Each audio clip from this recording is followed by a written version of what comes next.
Okay, welcome everyone to this afternoon's Arab and African Mining Conference panel hosted by Women in Mining UK. My name is Stacey Hope and I will be your moderator for this session. I am the head of global outreach for Women in Mining UK, which is a volunteer nonprofit organization dedicated to promoting, retaining, and advancing women within the sector. And I encourage everyone to have a look at our website, Women in Mining UK, and join. It's free and it's open to everyone, regardless of your gender. So please feel free to check us out. And beyond that, I am a social development consultant. I work mostly with multilateral banks and agencies around gender, climate risk, and the extractive sector. So today's panel will focus on gender inclusivity within the mining sector, but I will not be asking the panelists why gender and why should we focus on gender inclusivity, but instead I want to focus more on the what and the how. What have been some of the initiatives transforming the mining sector through gender inclusive approaches, and what more needs to be done to future-proof the sector and the communities in which we work? So more importantly, we will be delving into the tangible actions taken and impacts that we've seen in the sector and within the communities. Now, I would like to introduce the panel, and I must thank the panel for agreeing to follow me into this discussion, and I know we'll have a fruitful discussion at that. So first, I would like to introduce the minority in the group. It was by accident, sorry, Patrick. So we have Mr. Patrick Ojeka, who is the Director of Artisanal Small-Scale Mining within the Ministry of Mines and Steel Development for the government of Nigeria. Thank you. Thank you. Welcome, Patrick. Yeah. Now we have Ms. Monica Gichui, who is co-founder of the Association for Women in the Extractives Industry in Kenya. She's also the East African representative for the Association of Women in Mining of Africa, and a consultant working amongst artisanal small-scale gemstone miners and their access to a certain type of technology, which we'll delve into soon. And then we have Ms. Christelle Kupa, who is the co-founder and CEO of Oceana Capital. And Oceana Capital looks at impact investment, but really focuses on Africa. And they have a diverse portfolio, and it's going to be quite interesting to hear from the impact investor what the future of mining looks like, but from a gender lens. And last but not least, we have Ms. Dashney Naidu. If you don't know who she is within the mining sector, you have to go and find a profile on her. She's amazing. I'm sorry, I'm fangirling a little bit, Dashney. But Dashney is the former CEO of Vedanta Zinc. She's based in South Africa. And Dashney came in at Vedanta when she was 38 as a CEO, a young CEO and female leader at that. So it would be interesting to hear how Dashney has led Vedanta, especially having one of the largest zinc mining portfolios in the world, and how she drove that. So welcome everyone, and thank you for joining the panel. And I'd like to delve right into our conversation. And I'll start with you, Patrick. Now, with Nigeria's Ministry of Mines and Steel Development taking center stage within the country's extractive sector, it's exciting to see the advocacy of gender equality being quite visible, not only within the country, but from the World Bank and UN. We are taking notice of the work that you've been doing on gendered issues, and not just stating that gender is important, but seeing this embedded within the programs coming out of the ministry. Can you talk us through some of the initiatives coming out of your ministry and your department in particular what are you doing? Why gender? Why women? Why are you focusing on this issue? And what are some of the programs that are coming out? Thank you very much. Other panelists, you're welcome on board. We will look at the issue of gender mainstreaming in Nigeria. The government of Nigeria and the Ministry of Mines and State Development haven't considered the importance and the roles of women in the national economy.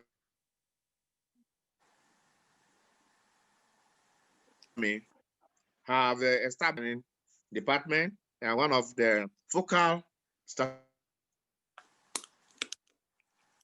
function of the department is the gender-based Nigerians, together with children, abandoning the use of children in the mine. It is an established program that runs year in, year out, and it enabled us to advocate, to carry out advocacy, to now grant to let women, the women folk understand their role, and then for them to be carried along inclusively in every sphere of the government management of the sector. In the same vein too, we have been able to, through this program, mainstream women to form a body called Women in Mining in Nigeria. We've been in collaboration, and it is a very fruitful, this is synergy that is opening the horizon for women participation in the mining. Generally in Nigeria, when you consider our cultural base and traditional heritage, women are secluded to the background, either intuitively, personally, or by the cultural upbringing and religion upbringing too. In fact, some section of the country, the male counterpart cannot interface with the female counterpart. You will have to use a link, which should be a female counterpart to be able to play by women in the mining field has been the manual work of a transporting mineral from vein to the collection, and it gets up to that. But of course, the advocacy has gone up positively to the extent that we now have women in mining in Nigeria that have them encouraged to become investors and managing directors of outfits, cottage industries in related to mining. As a policy, yes, government is abiding by the women policy, the national policy on women that is being driven by the Ministry of Women Affairs in the country.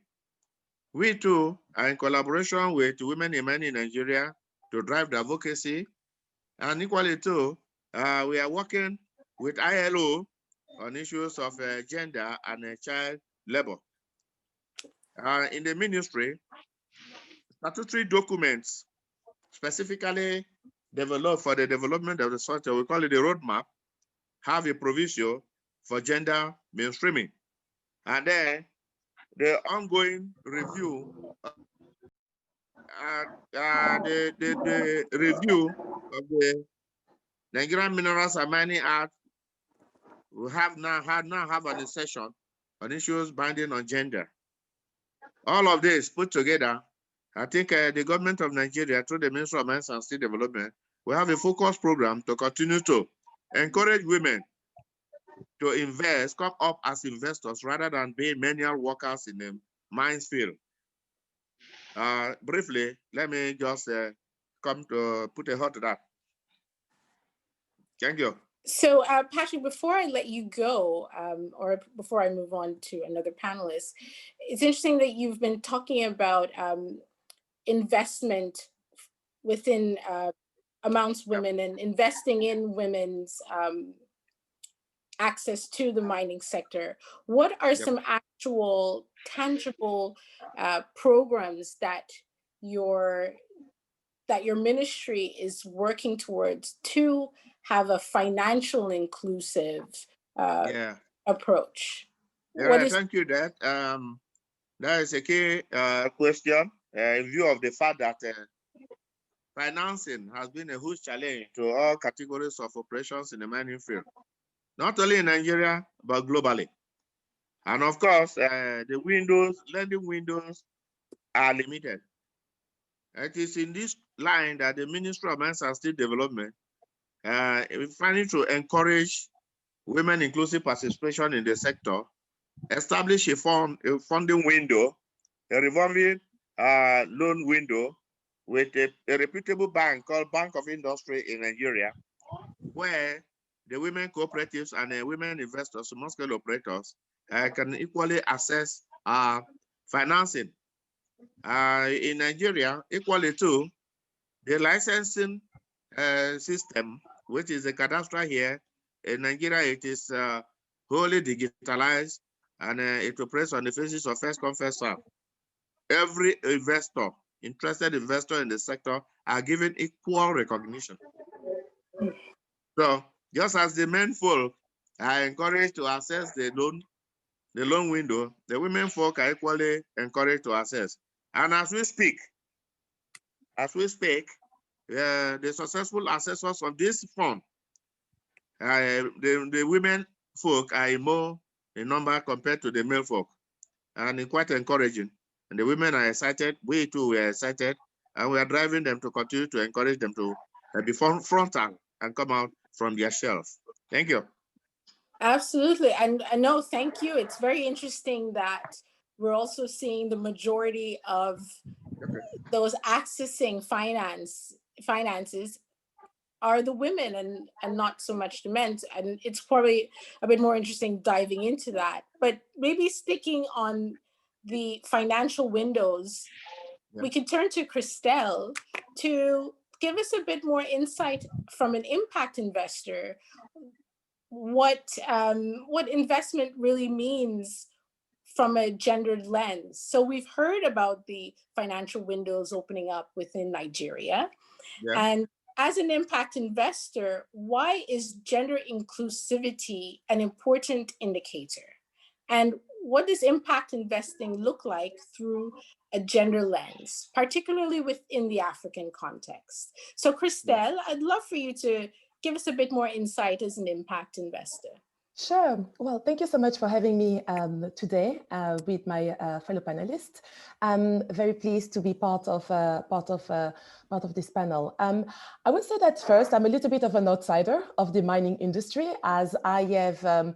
I'm not an expert in mining. However, I am placing, and we are placing here Usana Capital as an advisor onto mining. A quick background and a quick on Usana Capital. So we are an advisory firm based out of the UK, but with offices across Africa. And what we do, we promote impact investment and ESG, of course, with the view to really establish good practice into various businesses. We are working also alongside now the mining industry to really give a different aspect and a different view to what mining industry has. I've been following a couple of panels yesterday and today discussing about ESG, responsibility, the sustainability, CSR. There's actually a lot of acronym that are surrounding into the industry. I'd like to, and this may be just a new term. This is CSR plus, or just really impact investment, really doing something with a different angle. So looking at really helping the community on the ground around the mining to really be fully sustainable, meaning helping the community to not be so reliant onto the mining. Now and obviously I can go into more details, but obviously the time is a bit constrained into the panel, so I will go into the question from what is defined as impact investment lens. So we are obviously looking, and I'm sure by now people are aware of the Sustainable Development Goals. So we are following them as a framework. Sustainable Development Goal number 5 is actually the women empowerment, helping them and helping the women to be more inclusive into business, really looking after them, making sure that they don't do just menial tasks, such as Patrick just mentioned, but women can also do driving tractors and engineers and CEO, as Dashney. I mean, there's so many roles that women do and do, sorry to say, better, and we need women. We need more women into such a male-dominated industry. I do come from myself from a banking industry, which is, I would say, practically the same. It's very male-dominated, and I think women have got their place. So now, in terms of the impact investors, so what they're looking for, I would like to say, so we're working with investors across the board, from family offices all the way up to DFIs. And what they're looking for, they not necessarily want to be completely exclusive to women, but they very frankly want women to be inclusive into the decision making. When we take definition, I'm not going to read a definition on what a gender lens investment is, but essentially, the gender lens investment is looking at an investment that could potentially have done with men and women, but looking at how deliberately a company can include women, as the return, quote unquote, on investment usually are very, very good, and really to improve the social and business outcome of a company. And this is really something that we as impact investor will be looking at within the mining, but also around the mining, because from obviously the understanding is that mining, the extraction is a very big part, but it's very important also to work with the community on the ground to make a much better impact and a positive impact also for the work that people are doing. So I hope that I've answered the question well, and I'm happy to and there's something that and moving on to the next panelist, and it's very important to understand that gender, not just looking at women, but also looking at the community as a whole, is quite integral to impact investment and understanding the community that we're serving, and that it is inclusive of women. Hence, there needs to be part of that decision making when we're going into investments. But there's something that you said about women doing business better. I like that. We could take that. We could hashtag it. And on that point, maybe bringing Dashney into the conversation. You like how I transitioned into that? And I'll ask the panelists to also mute their mics in between, but whilst the other panelists are speaking. But Dashney, when we spoke previously, something you said to me was, mining doesn't look like you and I. And it certainly doesn't look like you and I at the board and executive levels until we have a Dashney come on the executive level. So we saw Vedanta perhaps be one of those great examples as to a company that showed diversity, not just by having a woman as their CEO, but you had a young exco between 35 years, and you had 30% gender diversity met. So as a leader, and maybe also talking about the type of leader one has to be, what were some of the commitments that you as CEO had to make to drive gender diversity and inclusion? And what were some of those programs, actions that Vedanta Zinc under your helm took to drive the gendered discussion? Thank you for that very comprehensive question, Stacey, and wonderful to be sharing the platform with the rest of the panelists in such an important conversation topic for today. So you asked a very interesting question, Stacey, about mining leadership today. And Stacey, mining leadership today should look more like you and I, right? It is, after all, the target recruitment pool that we need to get into, either today or for tomorrow's mining. A little bit about Vedanta Resources, my former employer, but of course a company that I'm very close to and very impassioned by. Vedanta Resources is an entrepreneurial, a philanthropist founder-led business. and that's Anil Agarwal, who was the founder as well as the executive chairman today. The sole purpose of the mining company, which is extensive, we employed 80,000 people in 7 different commodity businesses around the world. The sole purpose was to ensure that stakeholders, and that touches on what Christelle just said, the ecosystem in mining is not only about the mining company within, the fence of the mine, but it actually goes beyond in terms of not just communities, but all stakeholders, especially communities must be better off for having Vedanta as the investor neighbor. This is something the founder repeated almost in every meeting. But, with founder-run businesses comes a very unique, I call it the founder entrepreneurial DNA that constantly seeks to do things differently and to find new ways of doing things. And this is why, coming back to what you asked about initiatives, this is why, Stacey, on a Saturday 4 years ago, the chairman, Anil, called a meeting with all of the group CEOs, all 7 of us, and requested, maybe that's not the right word, demanded that all business excos become 30% gender diverse by the Monday. So this is the Monday after the Saturday meeting. So of course you've got to do, because the way Anil Agarwal ran the business is that if you couldn't do it, he'd find someone else who could. So it made us very innovative over the weekend, right?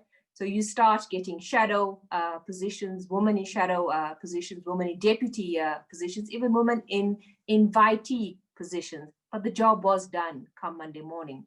That was not a single act, however. That was not one-off. In every meeting thereafter, any management meeting, he always started wanting to look at what the organizational structures looked like. And we had to go and show him where the women in the organization were, and we had to track the initiatives that we were doing to increase the numbers. So as CEO of the company, I stopped the recruitment of all men about 3 years ago. So when a man was recruited in the business, the team had to go to pains to explain to me why they could not find a suitable woman for the job. Okay, that was not policy, that was a guideline. But if we had to get the numbers right initially, because before inclusivity comes diversity, I had to take a few tough measures. I created new policies, outside of the general diversity and inclusion policies. The one was flexible working arrangement for mothers of young children. Quite a mouthful, but how needed. I also looked at creating policies that allowed partners and spouses to work as well, because within a remote geographies like mining sites are, you don't want to create conflicts as well. I met with just the women in the organization as well as the communities during my quarterly CEO roadshows. The objective there was to listen, to tell stories, and to engage with them.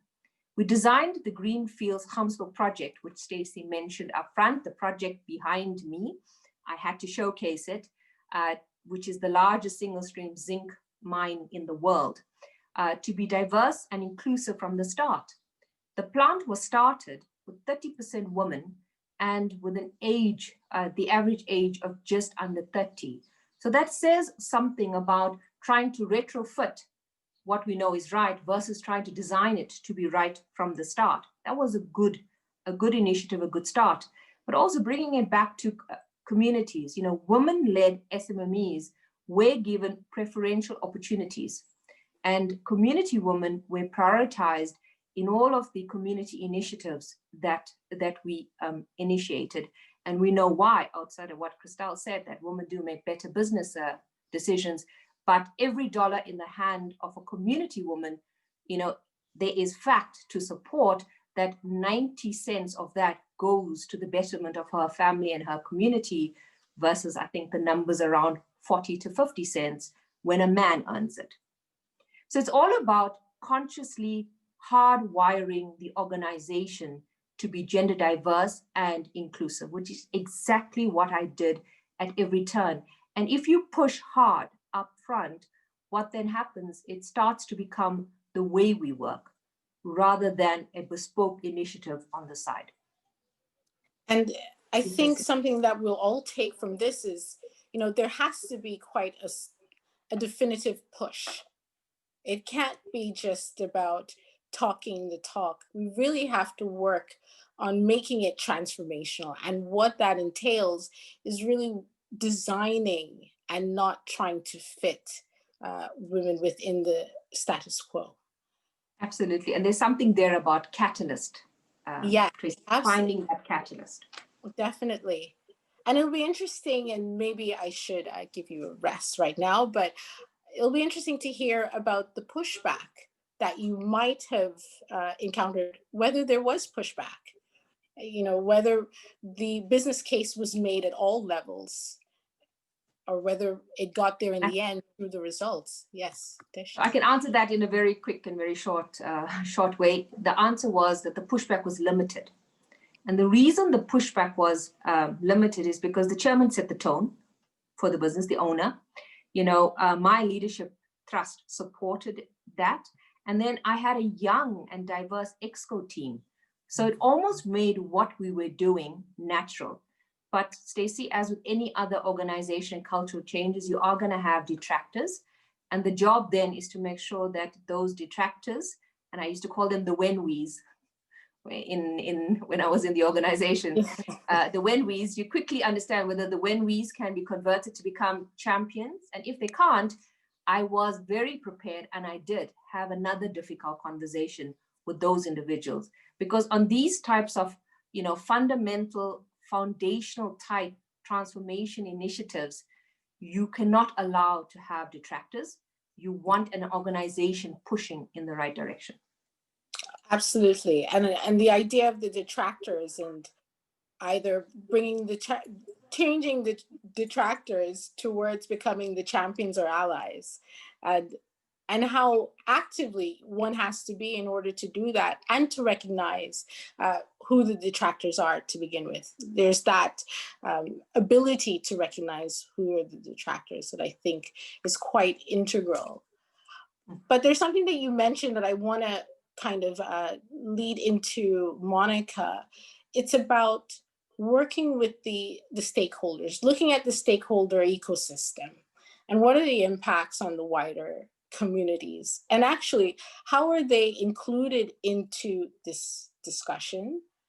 And you said, and yes, in the development world, we know that if you give a woman $1, 90 cents will go towards the family, which speaks loads when it comes to development initiatives and ability to actually give agency to communities as a whole.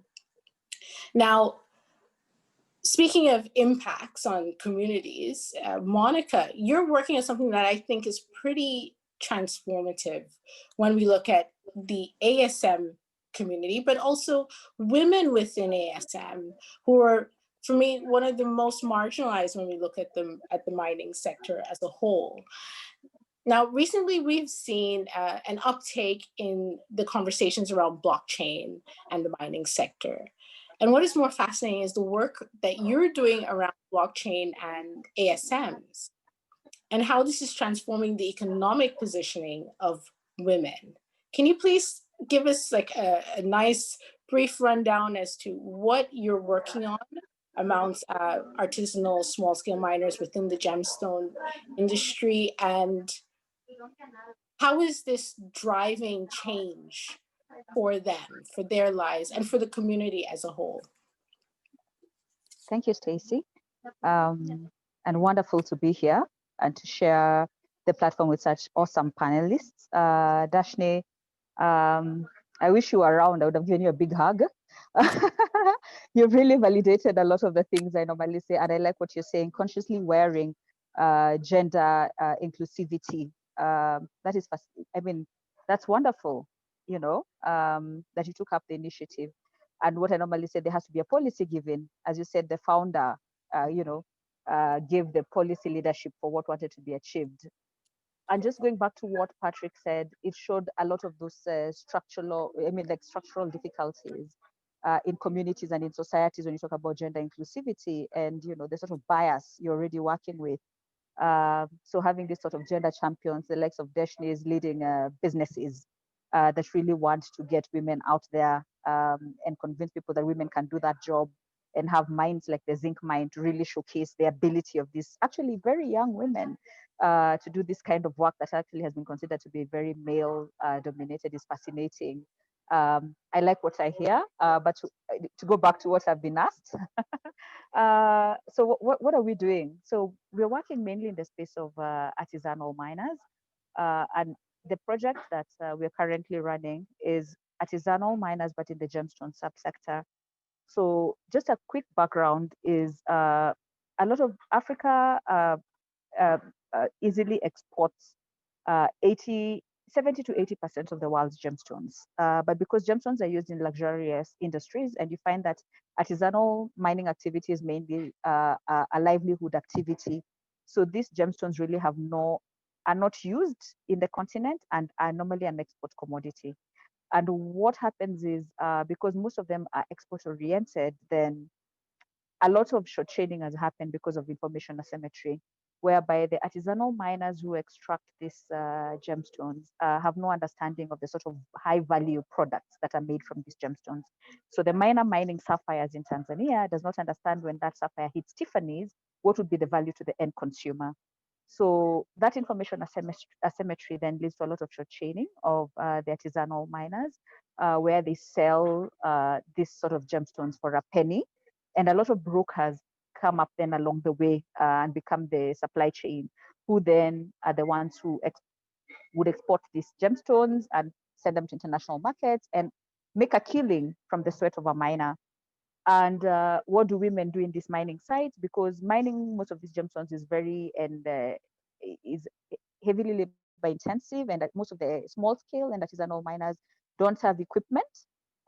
So a lot of the men are the ones who will go down to manually dig up these stones. So the women will be confined to panning these gemstones, washing them, sorting them, preparing them for the brokers who come to then purchase them. And really, unfortunately, this type of work they do is not where the money is in the supply chain, right? So either you're digging it or owning the resource, which women traditionally will not own. And Christelle will agree with me. A lot of the time when you go to factors of production, they'll be owned by men. Asking for security, it will be a man who owns this. So, or you are the person trading in these gemstones, so you know the prices and you can make your commission. So the women are not in those spaces. So what we're trying to do via the blockchain technology and assisting these artisanal miners is on issues of transparency in the supply chain. We want to be able to bring the market as close as possible to this artisan. And our conviction is if you bring the market as close as possible to the artisan and you make the supply chain a bit shorter, then you're bringing more value to the miner of this high value gemstones, right? And really curing the paradox of why are they mining precious commodities but remain in perpetual poverty. Yeah. So the blockchain is trying to bring transparency in the supply chain and also safeguarding of the provenance of these gemstones. By the time these gemstones leave most countries, they lose the identity of where they're mined. And if the identity is lost, then the value of it is lost. That means the government doesn't make a dime from that kind of trade. The players in the country where the products are coming from also do not make don't gain a lot of value from this. So what the blockchain does is safeguarding the provenance to say, listen, this tourmaline is from Nigeria, it's from this area in Nigeria. This is the miner who extracted this tourmaline.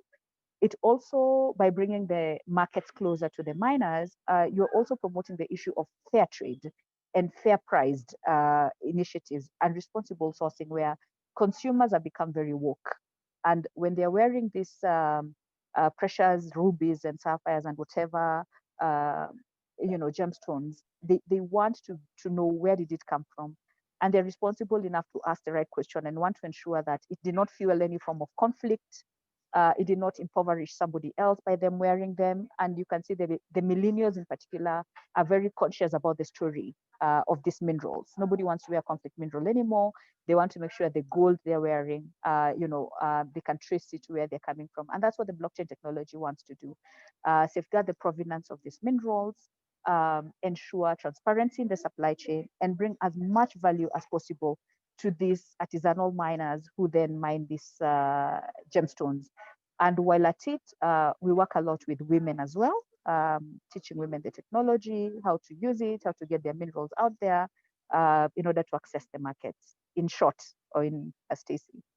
No, it's perfect. And I'd love to know, what's the uptake? Are more women interested once you come into their communities? What does that moment look like when you come into the community and you're saying, look, we have this piece of technology, let me show you how to use it? Because I could imagine that maybe beyond the mobile phone, a lot of the women might not have used tablets before, laptops.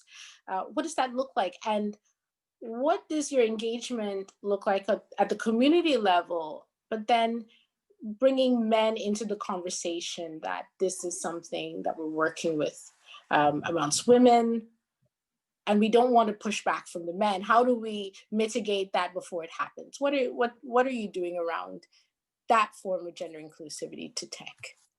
Okay, so first on the part of how does it look like when you go to the village, to this otherwise impoverished looking miners, and tell them, listen, you can use your phone and handset and get the markets that otherwise you're waiting for somebody else, or has been made to look like it's totally inaccessible to you, or you're not the kind of person who takes your products to the market, right? And trying to show them how they can do that from the comfort of their handsets, and really connect and amazingly even chat with the buyer of your gemstone who's seated several miles away. It's been fascinating. It's been revolutionary, and you can see, of course, there's the reluctance to change and believe and understanding what this technology is and how does it work. How are they able to see? How will I get my money? Some of them, and as I think I mentioned to Christelle, we really need to have a conversation about financial inclusivity. These are what you consider unbankable population in the financial terms. And you're trying to tell them now you'll be paid through a wire transfer. This woman doesn't even have a bank account. So what is a wire transfer? And how they normally trade in gemstones is my mineral for cash. And you never leave the site without giving me cash. So we are also trying to pilot the issue of we can pay you via mobile money, what in Kenya what they call M-Pesa technology. And showing them these various aspects. And it's not been easy, Stacey. Much as we say there's penetration in technology, a smartphone in the hands of an artisanal miner maybe cannot do as many things as in the hands of this young millennial. So trying to show them that literacy levels have been a challenge, infrastructural issues have been a challenge. Some of the villages we work with don't have electricity. So ability to even connect to the internet to show them some of these platforms has not been easy. And we've been trying to design more innovative ways, like using USSD codes, offline models of uploading data and capturing data. And then later when you go to trading centers or to urban centers, how can we upload that? So, that has been that. But what we found is, like all other mining spaces, men are always the leaders in most of these conversations. So you find even the traders and the miners in the gemstone space, we're speaking about 80% of them really are the men. Those who have the good commodities and the good products that want to be sold are the men. And according to what Patrick has said, and I think he's telling you the truth. In some situations, there are situations where women are not supposed to speak. Like when a deal is going down, you have in some cultures and traditions, that role is left to the men, or you need somebody as a go-between who can negotiate for that. So what we've realized and what has worked best, and I'll give you an example of a project we're piloting in Zambia called the Virtue Gems, where we're using an online platform to trade because of this COVID situation. Initially, we went in there and we're partnering with the Association of Zambia Women in Mining. And we kept on wondering, we know Zambia has a lot of gemstones. Where are they? Why aren't we seeing a lot of them coming to the market? Until I got on the phone and spoke to the chairman of the Federation of Artisanal Miners in Zambia, and he said, oh, that women initiative you guys are doing, So for them, it was not a serious platform because it is being led by these women to empower them in those spaces, right? And what we quickly realized is we needed to do a he for she agenda. For success to happen, we needed to convert these men to become the champions. And we actually were telling them, you are the ones who are going to help us recruit the women who are going to come to this program. And we said, we will work with the Federation in support. So ASUM is the implementing partner in the country. We want to work with all of you because these women need you. And we cannot transition them from not being the negotiators of prices of gemstones to going to putting them online and accessing markets. So we need you to work with them. We need you to show them how you've been trading. So that together with them, you can bring these products to the platform. You can really have that Zambian identity to it, and they can have the pride of it's a country initiative, But in the process, we're actually empowering the women. And it's really interesting because at some point we'll have a conversation with them and ask them, why do we still have 80% of the products coming from the men? And they'll say we are doing our best, right? And we want to assist. So what I found, and that's why I was really in agreement with what Dashney also mentioned about their patron as a man being conscious about inclusivity and diversity, and putting a policy to consciously add women into the equation. That has really worked. Converting the men themselves, the likes of Patrick, to be gender champions, to be the ones who are speaking for the voices of those women. I found it works very well. It brings a lot of acceptance. I hope with time a woman will be able to champion her cause like that. But for me, the he for she agenda has been one of the ways in which it has really worked in terms of getting men and women to work together, and them pushing the need to have more women come into these spaces, and them seeing themselves as the leaders, but they need the women to also come on board. Absolutely. And I would encourage our all the panelists to actually come off of mute to even just jump into the conversation. Patrick, if you're still there, I can't see everyone on my screen, but from the government side, what he for she incentives are we seeing? What are the programs around that? What are the discussions happening at Vedanta? What amongst the men championing the women? And from an impact investment angle, I'm quite interested to hear what that conversation you and Christelle might have had about the financial inclusivity, but also showing men, but demonstrating that women and men should have equal access to resources, and that it's for the betterment of everyone and not at the deterrent of others, of one or the other. So maybe this is a general question out to the panel. And I do encourage those listening, the audience, to send their questions in via chat. We have some already in, so that's good. But yes, I'd love to know a bit more about what is the he for she movement, if any, and I'm throwing this out there as one of the questions that came through. But also, what else needs to be done from an impact investment? What are the innovations around that? What should you be investing? What programs should you be investing in, or projects? What might you not be investing in if there isn't a gender inclusive portfolio attached to it?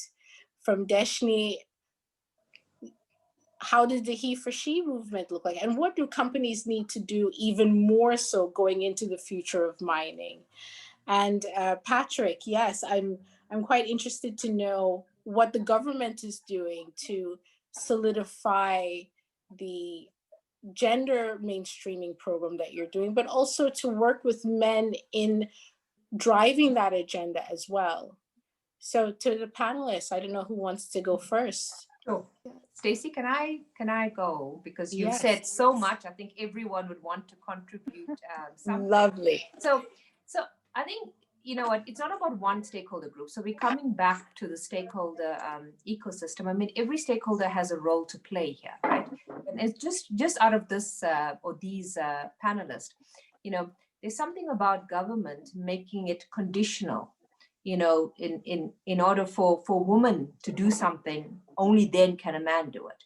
So, and government can do that. So change the regulation to make sure that women are given preferential treatment, and only then can men benefit after a woman has, right? So there's something there about preference. In terms of corporate, and then maybe looking at Christelle on the banking side or the financing side, you know, and I'm seeing finances doing it more and more until a company looks a certain way, the money will not exchange hands. So you can definitely impose stricter conditions on that side. And then from a corporate point of view, you know, outside of the cultural programs that we ran, because remember, everything is in the mind in terms of conscious and unconscious biases. So you got to start doing things parallel. Tone from the top, very important.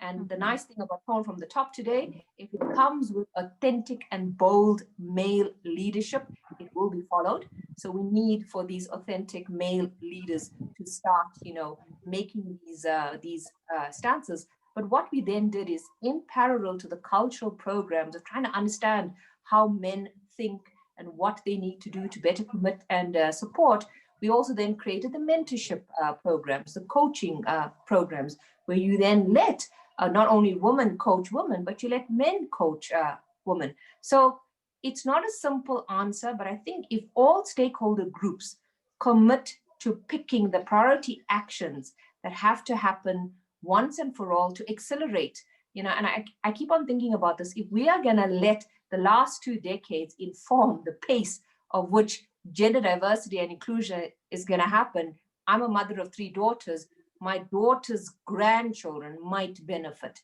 So we do not have time.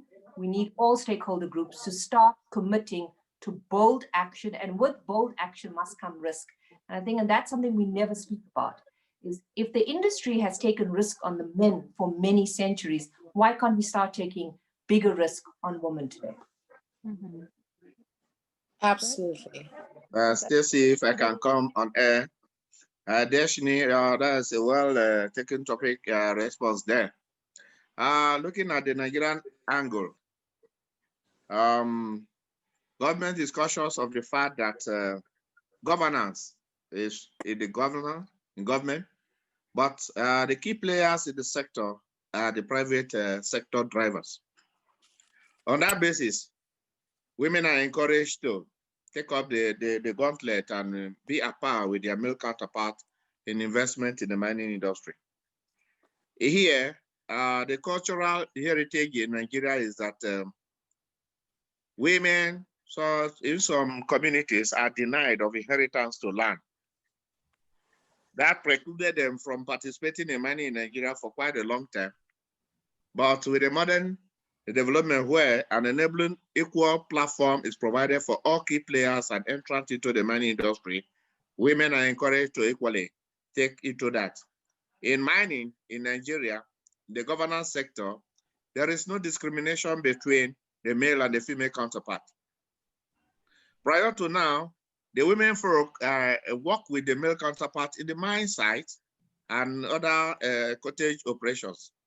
And that is still sustained in the country, while we continue to encourage women to take it up on themselves and be credible investors in the sector.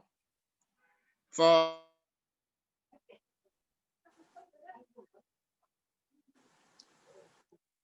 preoccupation is to them by forming them into cooperatives. We have a whole 100% membership cooperative who are purely women, and they have been encouraged by the incentives driven by one, the financial inclusiveness that is established now. And prior to now, we had run a program of a grant program, which is targeted into providing the women cooperative with mining equipment. That is still being sustained now in the line of HSE, Health, Safety and Environment. My department is still provide PPE kits completely with some mining working tools for the women cooperatives. And so, specifically speaking, we don't have issues with the segregation. The disintegration of women from men, fine, wherever it exists, fine. But where the mixture can grow in the sector, they are all encouraged. So I want just to add to the issue I talk quick now, that in Nigeria, yes, women are apart with their male counterparts when it comes to terms of investment in the mining industry or along the value chain. Thank you. Thank you. And Christelle. Yes, I know that we are nearly running out of time, but Great, great discussion. We obviously can't cover everything in this hour, and hopefully we'll be doing some more. But indeed, the project, Monica, that you have, the he for she agenda. I mean, this is really where the gender equity is really coming into play. We really need men to be totally part of the women empowerment and the woman equity here. It is a very strong asset. In terms of what else, an innovative way, how we can help those women and the community, because it will be men and women and children as well, will be to have fully rounded programs that can be run alongside, such as, I mean, education. We have so many areas that can be included. So women who want to work in mining, but also women who, you know, are left home and want to do something else. So really training them into agriculture are very, very big in many areas. And we like agriculture. You know, people need to eat, and it feeds the population, and also reducing hunger. So that's really where we'd like to also set up financial, you know, financial fund to invest, but also looking at educating the women, educating the population also to have new opportunities around the mining. And I think those are really important points that one need to take and consider, really to facilitate a fully fledged impact on powering, but also fully sustainable, so that people can work and you know, again, be quite independent also sometimes from the mining industry as a whole in different communities. Absolutely. How are mining companies serving the communities in which they work? And answering the SDGs, as you mentioned earlier, is one of those ways. And I know that we have 5 minutes left. I have a few questions, but I will ask one of them. Go ahead. That's the sign of a good, the sign of a good conversation is there's just too much to talk about and not enough time, right? So the question that I have from the audience is, one of the biggest challenges our industry faces at the moment, in addition to diversity and inclusion, is one of opportunity. How do we increase the opportunities available to the younger generation, graduates included, and so forth, during these uncertain times? So this question, it's a very important question. Mm-hmm. We're talking about the younger generation, and it's not women specific, but it relates to women as well.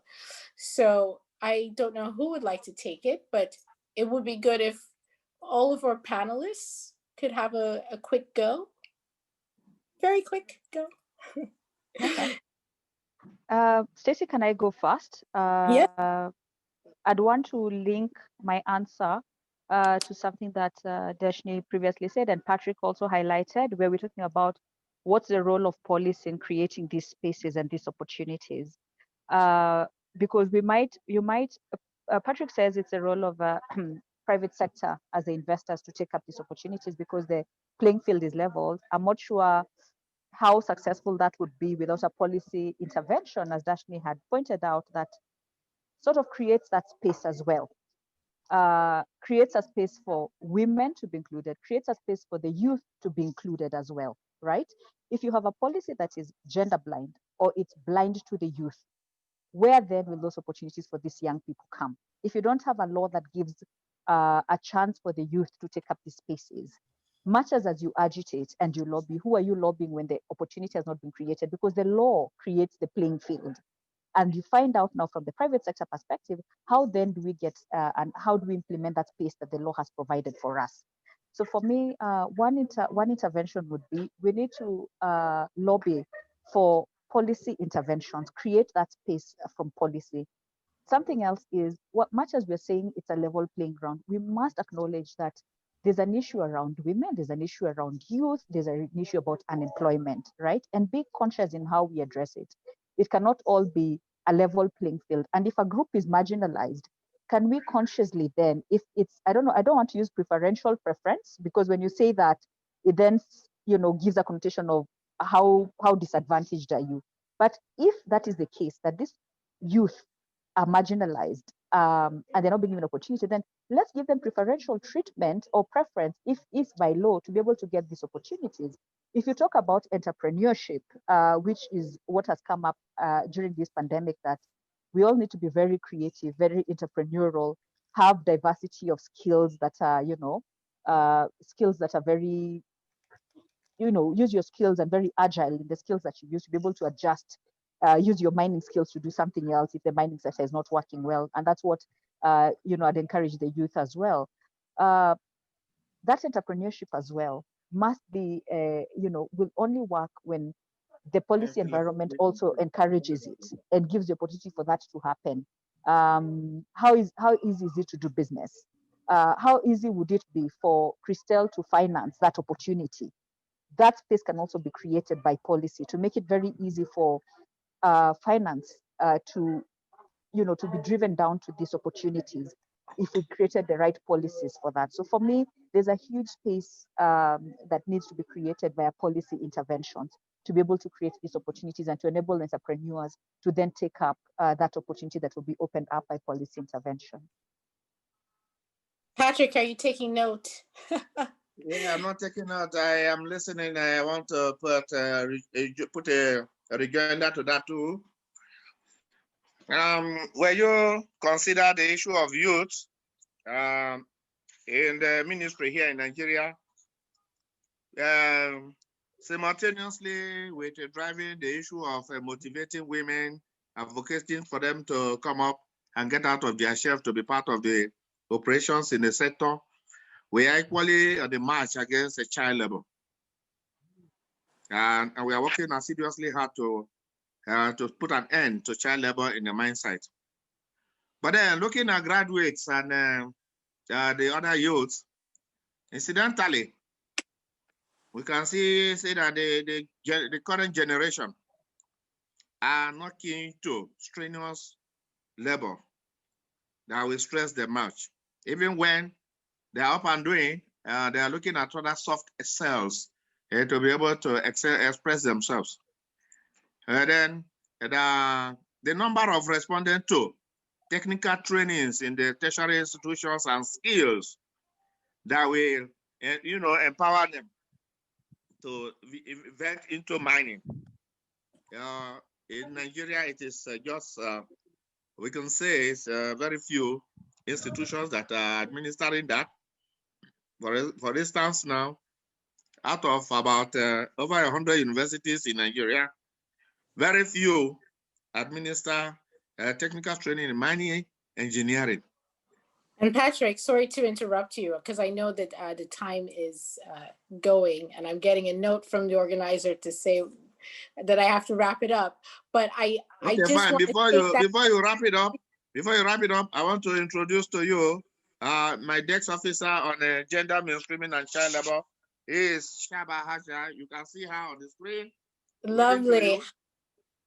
Wonderful and welcome. Yes, this is what we want to see.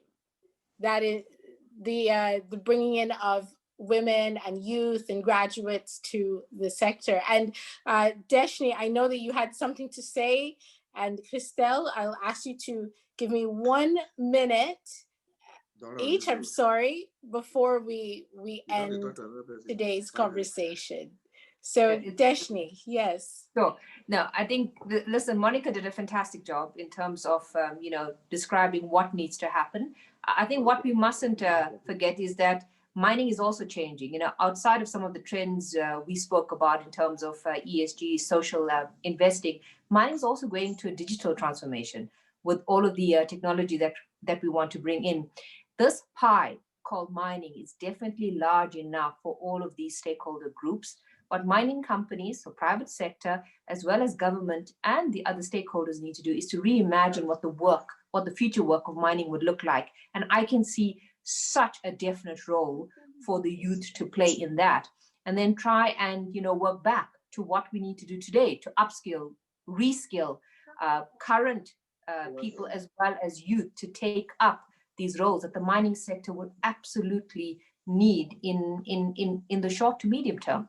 So I will leave it there in terms of complementing all the great stuff that Christelle said. I like the idea, by the way, Patrick, ASM, there's absolutely no reason why there can't be a dedicated initiative with youth, as we are seeing with women. Until all of these inequalities are addressed, there's absolutely need for this to be looked at as a targeted initiative. Thank you, Stacey. Absolutely, Dashney. Thank you. And Christelle. Yes, I'm not going to, of course, take too much because we already passed the hour, and I know that the program is ongoing. So I just would reiterate what my colleagues have just mentioned. I think Dashney also the fact that to create, programs for youth specifically, I think that's something that we are currently personally doing here at Usana Capital within a mining industry, but in the DRC, and really. Obviously, with COVID, it has kind of accelerated a little bit what kind of was in the plan, and for sure, looking at youth and taking them off, of the precarity is really something that we would like to, push forward as well. Thank you. And what a wonderful note! And I have to thank you all again for joining the Women in Mining panel. It has been such a wonderful conversation, and I'm sure the Arab Africa Mining Conference audience got just as much out of it as I did. So thank you again, everyone, and have a good day. Enjoy the rest of the conference. Thank you. Thank you. Stacey. Thank you, Stacey. Bye.